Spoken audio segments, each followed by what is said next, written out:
Hello students, this is lecture number 3 of General Organic Chemistry, and in today's class we will discuss classification of organic compounds based on functional group. In the last class we discussed classification based on structure.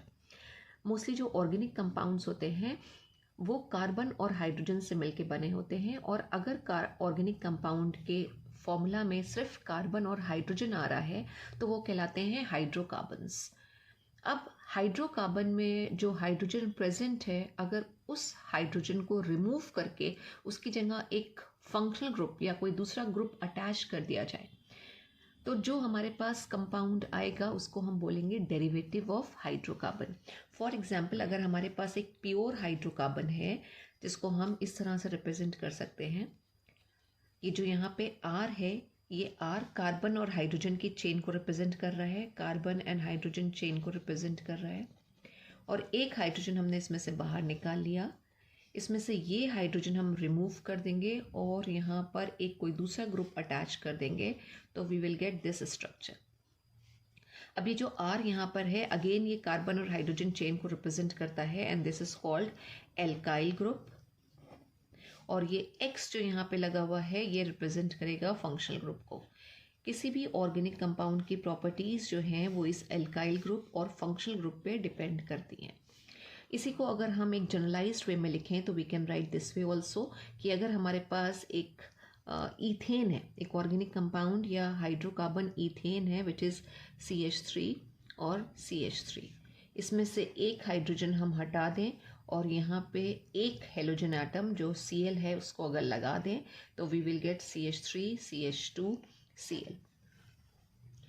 तो ये CH3 pure hydrocarbon को represent कर रहा है, यानी इसमें सिर्फ carbon और हाइड्रोजन प्रेजेंट हैं. और अब यहाँ पे ये कार्बन और हाइड्रोजन की चेन आ गई और साथ में एक फंक्शनल ग्रुप आ गया जो हेलोजन एटम है.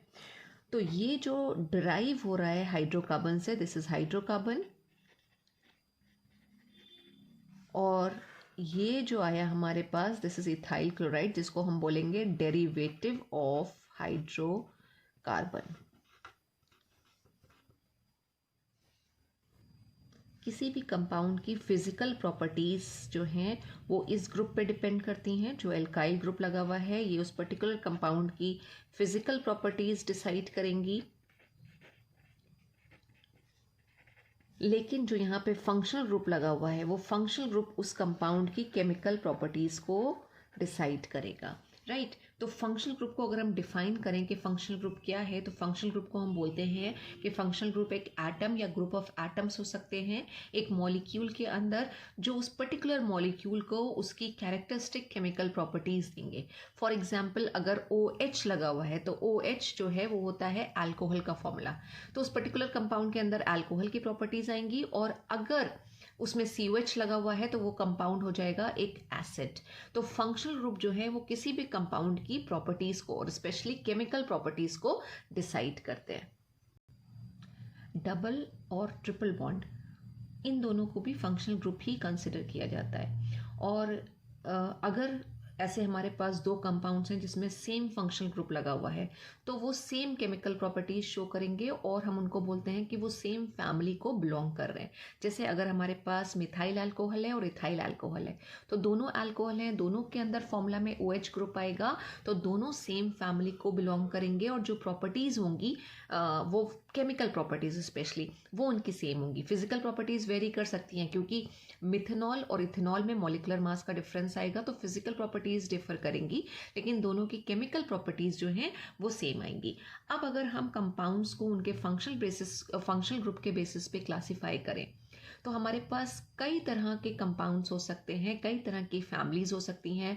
अल्कोहलिक फैमिली हो सकती है, एसिड की फैमिली हो सकती है, ईथर की फैमिली हो सकती है. तो सबसे पहले हमें फंक्शनल ग्रुप का आइडेंटिफिकेशन आना चाहिए कि फंक्शनल ग्रुप को हम कैसे आइडेंटिफाई करेंगे और एक पर्टिकुलर फंक्शनल ग्रुप के लिए क्या फॉर्मूला आता है. फॉर एग्जाम्पल, अगर हम एल्कीन से ही स्टार्ट करें तो एल्कीन्स में कार्बन कार्बन के बीच में डबल बॉन्ड आती है. राइट. हमने कहा कि जो एल्कीन और एल्काइंस हैं वो भी हमारे फंक्शनल ग्रुप हैं. तो अगर इस तरह से एक स्ट्रक्चर बना हुआ है जिसमें कार्बन कार्बन के बीच में डबल बॉन्ड आ रही है तो ये बेसिकली एल्कीन्स का या ओलेफिन्स का स्ट्रक्चर है. सेम वे अगर कुछ ऐसा स्ट्रक्चर है जिसमें कार्बन कार्बन के बीच में ट्रिपल बॉन्ड आ रही है, राइट। उसके बाद कार्बन की टेट्रावेलेंसी होती है, तो 2 बॉन्ड कार्बन और बनाएगा। आई मीन हर कार्बन, जो इसमें 2 कार्बन इन्वॉल्व है, ये इसमें से हर कार्बन एक एक बॉन्ड और बनाएगा, तब कार्बन की टेट्रावेलेंसी आएगी। तो ये जो स्ट्रक्चर आता है ये होता है एल्काइंस फंक्शनल ग्रुप का स्ट्रक्चर। सेम वे अगर किसी भी फंक्शनल ग्रुप में F या फिर Cl या फिर Br या I ये ग्रुप लगे हुए हैं, तो ये हेलोजन एटम है, या जिनको हम हेलाइड्स बोलते हैं, राइट। और जब हम IUPAC नॉमेनक्लेचर करते हैं तो हम हैलो वर्ड ही यूज़ करते हैं। हैलो मीन्स जो भी पर्टिकुलर हेलोजन होगा उससे हम ये HAL हैल को रिप्लेस कर देंगे, जैसे फ्लोरो, क्लोरो, ब्रोमो, आयोडो, ऐसे ग्रुप बनेंगे। तो ये हेलोजन भी जो है वो हमारे फंक्शनल ग्रुप है। फॉर एग्जाम्पल अभी हमने यहाँ पे लिखा था, ये जो आ रहा था compound, this is ethyl chloride, जिसमें जो Cl है वो फंक्शनल ग्रुप की तरह है, या Cl फंक्शनल ग्रुप लगा हुआ है, राइट। फिर हम चौथे अगर ग्रुप की बात करें तो हमारे पास अल्कोहल्स हैं, अल्कोहल्स। और अल्कोहल्स का जो फॉर्मूला होता है वो होता है सिंगल बॉन्ड, और फिर OH के बीच में भी सिंगल बॉन्ड आती है, या फिर सीधे हम लिख देते हैं OH। तो OH जो फॉर्मूला है वो अल्कोहल्स के लिए है। नेक्स्ट अगर हम ग्रुप की बात करें तो जिस तरह हमारे पास अल्कोहल्स होते हैं ऐसे ही थायो अल्कोहल्स होते हैं, थायो अल्कोहल्स, या जिनको हम थायोल्स भी बोलते हैं, थायोल्स। और एक और वर्ड यूज होता है, उसको आप वो भी याद रखिएगा, these compounds are also called mercaptan, mercaptan. आगे इन सब की ज़रूरत आपको IUPAC में पड़ सकती है। इसका जो फॉर्मूला होता है वो सिंगल बॉन्ड, जैसे OH था, OH की जगह पे, या ये कहें O की जगह पे सल्फर एटम आ जाता है, थायो वर्ड जो है वो सल्फर के लिए यूज़ होता है। तो अगर OH की जगह पे SH, यानी ये OH की जगह पे, O की जगह पे अगर S आ रहा है, तो OH की जगह पे अगर SH लिखा हुआ है तो वो बेसिकली थायो अल्कोहल्स का फॉर्मूला हो जाएगा, राइट। तो ये हमारे हो गए 5 फंक्शनल ग्रुप। नेक्स्ट पे अगर हमारे 6 फंक्शनल ग्रुप, तो हमारे पास एल्डिहाइड्स का फंक्शन, एल्डिहाइड का पूरा फैमिली या एल्डिहाइडिक कंपाउंड्स होते हैं, एल्डिहाइड।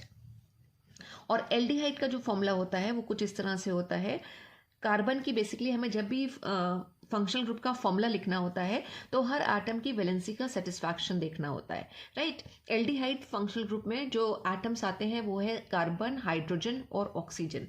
तो कार्बन को अपनी ऑक्टेट कंप्लीट करने के लिए 4 इलेक्ट्रॉन्स चाहिए हैं, या ये कहें कार्बन जो है वो टेट्रावेलेंट होता है। तो कार्बन की हमें टेट्रावेलेंसी दिखानी है, ये कुछ इस तरह से कार्बन की टेट्रावेलेंसी आ गई, यानी कार्बन इधर 1 इलेक्ट्रॉन शेयर कर रहा है, 2 इलेक्ट्रॉन ऑक्सीजन के साथ शेयर कर रहा है, और 1 इलेक्ट्रॉन हाइड्रोजन के साथ शेयर कर रहा है। तो जितने भी इसमें एटम है वो सब अपनी वैलेंसी को सैचुरेट कर रहे हैं। तो CHO is the formula for aldehyde. Ketones की अगर हम बात करें, कीटोन्स एक और हमारे पास पूरी फैमिली है फंक्शनल ग्रुप की, वो है कीटोन्स, राइट। जैसे कि प्रोपेनोन वो एक कीटोन है। तो कीटोनिक फंक्शनल ग्रुप की अगर हम बात करते हैं तो कीटोन, इनको हम ऑक्सो भी ग्रुप कहते हैं, ऑक्सो। इसी तरह एल्डिहाइड के साथ फॉर्मिल भी वर्ड आएगा, ये सारे आप देखेंगे नॉमेनक्लेचर में यूज होंगे। तो जो कीटोन का फॉर्मूला है वो है single bond C, double bond O and this. ये इधर और इधर आप देखेंगे कार्बन के बेसिकली कार्बन एटम्स ही प्रेजेंट होंगे या एल्काइल ग्रुप्स प्रेजेंट होंगे। तो this formula is for ketone. Next functional group अगर हम देखें तो हमारे पास ईथर्स भी हैं, ईथर्स। और जब हम ईथर के फॉर्मूला की बात करते हैं तो ईथर का formula single bond O, basically ये आता है, राइट।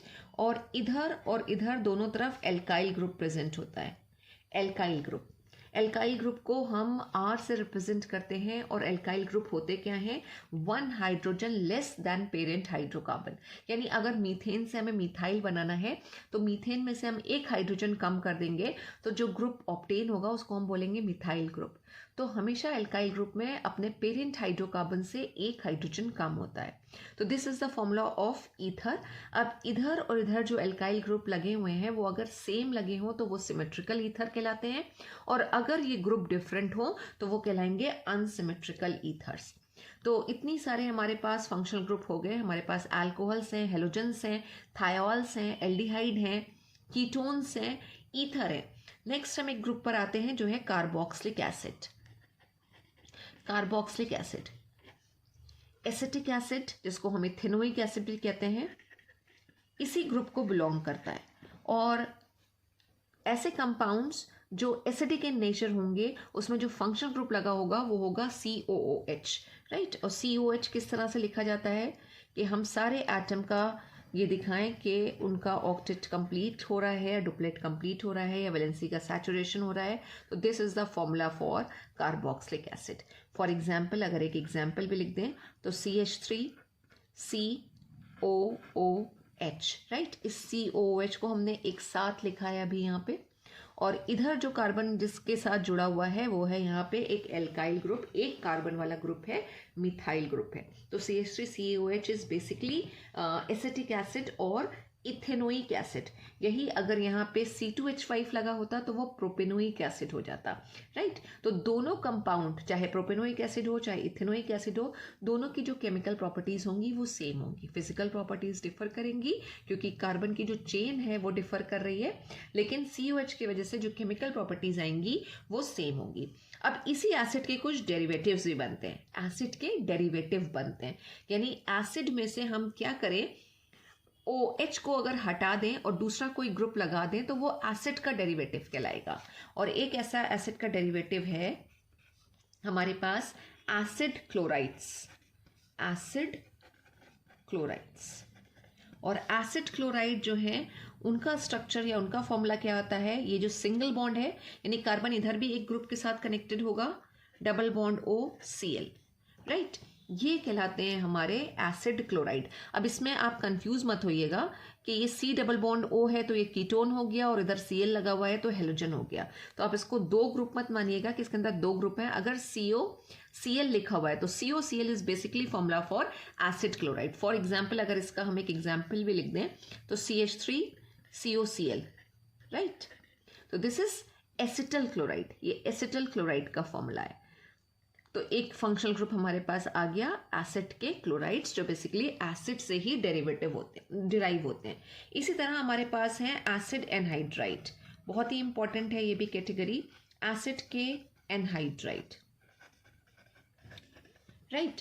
एनहाइड्राइड का मतलब है हमने एसिड लिया है और उसमें से वाटर मॉलिक्यूल का एलिमिनेशन किया है, वाटर मॉलिक्यूल का एलिमिनेशन किया है। पहले तो हम फॉर्मूला लिख लेते हैं, क्या फॉर्मूला आता है, ये है IUPAC में बच्चे यूजुअली कंफ्यूज हो जाते हैं इस ग्रुप के अंदर, उनको ये ईथर दिखाई देता है और इधर से कीटोन दिखाई देता है, लेकिन बेसिकली ये एसिड का एनहाइड्राइड है, राइट। फॉर एग्जाम्पल अगर हम बोले हमारे पास अगर है एसिटिक एनहाइड्राइड, एसिटिक एनहाइड्राइड। अब कैसे हम एसिटिक एनहाइड्राइड बनाएंगे, बहुत सिंपल है। एसिटिक एनहाइड्राइड का फॉर्मेशन, हम एसिटिक एसिड के दो मॉलिक्यूल लेंगे और उसमें से एक वाटर मॉलिक्यूल का एलिमिनेशन करेंगे, जो बचेगा वो हो जाएगा हमारा एसिटिक एनहाइड्राइड। एनहाइड्रस फॉर्म यानी वाटर मॉलिक्यूल का एलिमिनेशन करना है, उसमें से वाटर को निकालना है, तभी हमारे पास एनहाइड्रस। दो वर्ड होते हैं, एक हाइड्रेशन और दूसरा एनहाइड्राइड्स, राइट। तो जब हम हाइड्रेट करते हैं तो उसमें वाटर मॉलिक्यूल ऐड होता है, लेकिन जब हम एनहाइड्रस फॉर्म की बात करते हैं तो वहां से वाटर एलिमिनेट होता है। दो मॉलिक्यूल हमने लिए CH3 COH के, CH3 COOH के, CH3 COH का मतलब एसिटिक एसिड के दो मॉलिक्यूल्स लिए। इस तरह से कुछ लिख रहे हैं ताकि आप आराम से देख पाएं कि कैसे वाटर मॉलिक्यूल एलिमिनेट करता है। और या तो यहाँ से OH और नीचे से H लेके एलिमिनेट कर देंगे, और ये यहाँ से हमने OH ले लिया और एक H, इस तरह से, राइट। पूरा वाटर मॉलिक्यूल एलिमिनेट होगा -H2O। अब जो स्ट्रक्चर बच रहा है देखिए उसको हमने ऐसे अरेंज किया, आइदर सीधी लाइन में जैसे हमने लिखा था ऐसे भी लिख सकते हैं, दोनों तरह से लिख के देखेंगे। तो CH3 C double bond O और CH3 C double bond O, ये यहाँ पे बच रहा है, एक ऑक्सीजन बच रहा है, तो उसको हम इस तरह से कनेक्ट करके लिखते हैं। और this can be written as this way also, जो हमने फॉर्मूला में लिखा था, CH3 C double bond O C double bond O CH3, right. तो this is the formula for acetic anhydride, जिसको हम इथेनोइक एनहाइड्राइड भी बोल सकते हैं, इथेनोइक एनहाइड्राइड। तो यही अगर डिफरेंट ग्रुप होते, एसिटिक एसिड के बजाय यहाँ पे अगर मिथेनोइक एसिड लगा होता, राइट, तो यहाँ पे H आ जाता, और अगर C2H5 लगा होता तो C2H5 हो जाता। उस केस में ये जो कंपाउंड बनता अगर प्रोपेनोइक एसिड का एक मॉलिक्यूल लेते हैं और इथेनोइक एसिड का एक मॉलिक्यूल लेते हैं तो जो कंपाउंड बन के आता उसका नाम होता इथेनोइक प्रोपेनोइक एनहाइड्राइड, राइट। यानी दो एसिड का, इथेनोइक एसिड का और प्रोपेनोइक एसिड का हमने एनहाइड्राइड बनाया है। नेक्स्ट जो हमारे पास फंक्शनल ग्रुप है वो है ईस्टर। ईस्टर, इस फंक्शनल ग्रुप का अगर हम फॉर्मूला लिखें तो फॉर्मूला कुछ ऐसे आता है। फंक्शनल ग्रुप के लिए हम फॉर्मूला लिख रहे हैं, राइट। ये आ गया। आपने क्लास 10th में ईस्टरिफिकेशन की रिएक्शन कई बार पढ़ी है। ईस्टर का फॉर्मेशन तब होता है जब हम एक एसिड और एक अल्कोहल की आपस में रिएक्शन कराते हैं।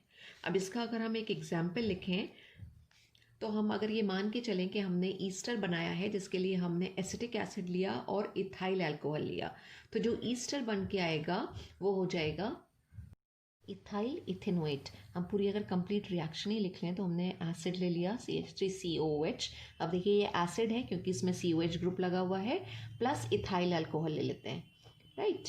और हम ईस्टरिफिकेशन करा रहे हैं तो क्या होगा, बेसिकली वाटर मॉलिक्यूल एलिमिनेट होगा और वाटर मॉलिक्यूल के एलिमिनेशन के बाद हमारे पास यहाँ पे आएंगे CH3COO और C2H5 plus H2O। Water molecule eliminate कर गया तो यही देखिए स्ट्रक्चर आ रहा है, C डबल बॉन्ड O और सिंगल बॉन्ड O और इधर उधर हमारे एल्काइल ग्रुप लगे हुए, राइट।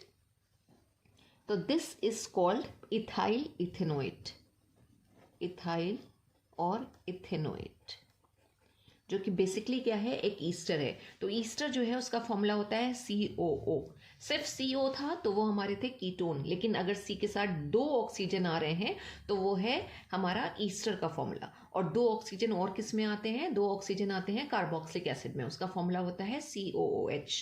तो ईस्टर एक ग्रुप हो गया।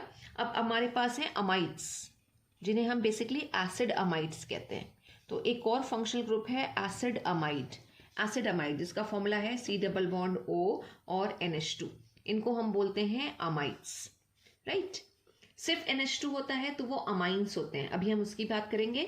लेकिन अगर CONH2 लिखा हुआ है तो वो हमारे अमाइड्स हैं। अब इसमें भी जब हम IUPAC करें तो डू नॉट गेट कंफ्यूज कि यहाँ पे C डबल बॉन्ड O है तो ये कीटोन हो जाएगा और NH2 अमाइन है। जब ये दोनों एक साथ इस तरह से प्रेजेंट होते हैं तो इनको हम बोलते हैं अमाइड्स, अमाइड है। फिर हमारे पास अमाइंस आ जाएंगे, अमाइंस। इसका एक एग्जाम्पल भी कर लेते हैं। फॉर एग्जाम्पल अगर ये लिखा हुआ है CH3 C double bond O और NH2, राइट। तो देखिए ये फंक्शनल ग्रुप लगा हुआ है, इसमें अमाइड फंक्शनल ग्रुप लगा हुआ है, 2 कार्बन है तो इसका IUPAC जब हम करेंगे तो ये हो जाएगा इथेनामाइड, इथेनामाइड, राइट। तो अमाइड्स हैं। अमाइंस भी हमारे पास होते हैं, अमाइंस। और अमाइंस का जो फॉर्मूला है वो होता है NH2, यानी ये इधर कहीं ना कहीं लिंक होंगे किसी पूरे कार्बन हाइड्रोजन चेन के साथ या दूसरे फंक्शनल ग्रुप के साथ, और NH2 आएगा। तो अगर NH2 लगा हुआ है तो वो होते हैं हमारे अमाइंस, राइट। अब ये अमाइंस जो है ये भी हमारे 3 तरह के हो सकते हैं। Number 1 primary amines. Primary amines ये भी बहुत इंपॉर्टेंट चीज़ें से याद रखिएगा। प्राइमरी अमाइंस को हम 1 डिग्री अमाइंस भी बोलते हैं। अब 1 डिग्री अमाइन का मतलब होगा कि अगर NH2 ग्रुप सिर्फ एक कार्बन के साथ लगा हुआ है तो वो प्राइमरी अमीन्स होंगे। यानी अगर हमारे पास ये स्ट्रक्चर है CH3NH2, राइट, तो यहाँ NH2 ग्रुप सिर्फ एक ही कार्बन के साथ अटैच्ड है, तो ये बेसिकली जो स्ट्रक्चर है ये है प्राइमरी अमाइन का। लेकिन यही NH2 ग्रुप अगर 2 कार्बन के साथ अटैच हो जाए तो जो अमाइंस बन के आएंगे वो कहलाएंगे सेकेंडरी अमाइंस, सेकेंडरी अमाइंस या 2 डिग्री अमाइंस। अब किस तरह से हम 2 कार्बन के साथ जोड़ेंगे, ये नाइट्रोजन है, हमने 2 कार्बन के साथ इसको यहाँ पे जोड़ दिया, राइट। कितने हाइड्रोजन, हाइड्रोजन भी हटाना पड़ेगा क्योंकि नाइट्रोजन की जो है वो ट्राई वैलेंसी आएगी, 3 वैलेंसी, तो एक H हट जाता है, एक H रिप्लेस होगा और उसकी जगह पे क्या लग जाएगा, हमारा पूरा का पूरा कार्बन ग्रुप यहाँ पे आ जाएगा। तो 2 कार्बन के साथ अगर अटैच्ड है ये अमाइन ग्रुप या अमाइनो ग्रुप तो उसको हम बोलते हैं सेकेंडरी अमाइंस। और आप बाद में देखेंगे कि इसी को हम इमाइन ग्रुप भी कहते हैं, इमाइनो ग्रुप हो जाता है ये, इमाइंस का फॉर्मेशन होता है, राइट। तो जो सेकेंडरी अमाइंस हैं वो हमारे इमाइन भी कहलाते हैं। और यही एक हाइड्रोजन जो और बचा था वो भी हट जाए और उसकी जगह अगर एक और कार्बन आ जाए तो वो टर्शियरी अमाइन का स्ट्रक्चर होता है, टर्शियरी अमाइंस, जिनको हम कहते हैं 3 डिग्री अमाइंस। और इनका स्ट्रक्चर कुछ ऐसे आएगा, ये हमारा जो होगा ये एक 3 डिग्री अमाइन बनेगा, क्योंकि इसमें जो नाइट्रोजन होगा वो 3 तरफ कार्बन के साथ लिंक होगा और कोई भी हाइड्रोजन इसमें प्रेजेंट नहीं होगी। तो अमाइनो ग्रुप क्या हो गया फॉर्मूला, NH2। और अमाइंस जो है वो प्राइमरी, सेकेंडरी और टर्शरी तीनों तरह के हो सकते हैं। एक कार्बन के साथ अटैच्ड हो अगर हमारा अमाइन ग्रुप तो वो प्राइमरी, 2 कार्बन के साथ सेकेंडरी, और 3 कार्बन के साथ अटैच्ड है तो फिर वो टर्शरी। लेकिन ये चीज याद रखिएगा, आपको हाइड्रोजन हटाते चलना है। प्राइमरी अमीन में 2 हाइड्रोजन होंगे, सेकेंडरी में 1 हाइड्रोजन है और टर्शरी में कोई भी हाइड्रोजन आटम प्रेजेंट नहीं है। अब हम एक और फंक्शनल ग्रुप के पे आते हैं, वो है हमारा, हमने यहां तक कर लिया था नंबर 13, नंबर 14, अब नंबर 15। और ये फंक्शनल ग्रुप अगेन एक बहुत ही इंपॉर्टेंट फंक्शनल ग्रुप है, साइनाइड्स, जिसको हम IUPAC नॉमेनक्लेचर में नाइट्राइल्स भी बोलते हैं, नाइट्राइल्स। और साइनो ग्रुप आपको पता है कैसे हम रिप्रेजेंट करते हैं, CN से हम रिप्रेजेंट करते हैं, राइट। तो ये साइनो ग्रुप कहलाता है। फॉर्मूला आ गया दिस, फॉर एग्जाम्पल यहाँ पे हमने अगर एक एल्काइल ग्रुप के साथ या कार्बन चेन के साथ इसको जोड़ दिया तो ये स्ट्रक्चर आ जाएगा। तो this is the example of cyano group. एक साइनो ग्रुप का या साइनो कंपाउंड का एग्जाम्पल हो रहा है, जिसमें कार्बन जो है वो इस कार्बन के साथ, या ये कहें कि साइनो ग्रुप का कार्बन जो है वो एल्काइल ग्रुप के कार्बन के साथ बॉन्ड बना रहा है। लेकिन अगर इसी का रिवर्स होता कि जो साइनो ग्रुप है उसका कार्बन इलेक्ट्रॉन की शेयरिंग ना करके नाइट्रोजन कर रहा होता, यानी जो लिंकिंग है एल्काइल ग्रुप की वो नाइट्रोजन के साइड से हुई होती, तो जो हमारे पास कंपाउंड्स बन के आते उनको हम बोलते आइसोसाइनाइड्स, जिसको हम IUPAC नॉमेनक्लेचर में बोलते हैं आइसोनाइट्राइल्स। और आइसोनाइट्राइल्स में क्या होता है, नाइट्रोजन के साइड से लिंकिंग होती है, राइट। और पूरा प्रॉपर स्ट्रक्चर बनाए तो ये कुछ ऐसा स्ट्रक्चर आता है कि नाइट्रोजन अपना लोन पेयर कार्बन को डोनेट करता है ताकि कार्बन अपनी ऑक्टेट को कंप्लीट कर ले। कार्बन के पास 4 इलेक्ट्रॉन्स हैं आउटर मोस्ट शेल में, 2 इलेक्ट्रॉन ये 2 जो हमने कोवलेंट बॉन्ड बनाई है उससे ले रहा है, 6 हो गए, और बाकी एक जो नाइट्रोजन है वो उसको लोन पेयर डोनेट कर रहा है, तो कार्बन की ऑक्टेट कंप्लीट हो रही है। कुछ स्ट्रक्चर अगर ऐसा आ रहा है तो ये कहलाएंगे आइसोसाइनाइड्स। और जो लास्ट हमारे पास एक फंक्शनल ग्रुप और है वो है नाइट्रो ग्रुप। जैसे नाइट्रोबेंजीन बनता है ऐसे ही हमारे नाइट्रो ग्रुप लगा के हम कोई भी नाइट्रो कंपाउंड्स का फॉर्मेशन कर सकते हैं। और नाइट्रो कंपाउंड्स में जो नाइट्रो ग्रुप का फॉर्मूला आएगा वो कुछ ऐसा होता है, नाइट्रो मीन्स NO2, राइट। तो कुछ ये स्ट्रक्चर आता है नाइट्रो ग्रुप का, लेकिन जब हम लिखते हैं तो सिर्फ NO2 लिखते हैं सीधे, ठीक है। जैसे ये बेंजीन रिंग अगर हमने बनाई और इसमें अगर हम यहाँ पे NO2 लगा देते हैं, NO2, तो दिस इज बेसिकली क्या हो गया हमारा नाइट्रोबेंजीन। बेंजीन एक पेरेंट हाइड्रोकार्बन होता, उसमें से एक हाइड्रोजन हमने हटाया, NO2 ग्रुप लगा दिया जो एक फंक्शनल ग्रुप है। अब ये कंपाउंड को हम बोलेंगे नाइट्रोबेंजीन। तो this is the general overview of functional group. You have to remember the formula of functional group, means the identification of functional group should be correct. If you are not able to identify the functional group correctly, you won't be able to write the IUPAC name for that particular compound. And sometimes in a single compound more than one functional group exists, and those compounds are called compounds of polyfunctional group. More than one functional group is there, तो उन compounds को हम बोल देते हैं polyfunctional group, right. तो ज़रूरी नहीं है कि एक पर्टिकुलर कंपाउंड में सिर्फ एक ही फंक्शनल ग्रुप प्रेजेंट हो, एक से ज़्यादा भी हो सकते हैं। और जब IUPAC नॉमेनक्लेचर हमें ऐसे कंपाउंड्स का करना होता है तो फिर हमारे पास एक सीनियरिटी टेबल आती है, उस सीनियरिटी टेबल को रिफर करके हम उसका नॉमेनक्लेचर करते हैं। एक पॉलीफंक्शनल कंपाउंड का भी अगर एग्जाम्पल लिख लें तो ये हो सकता है,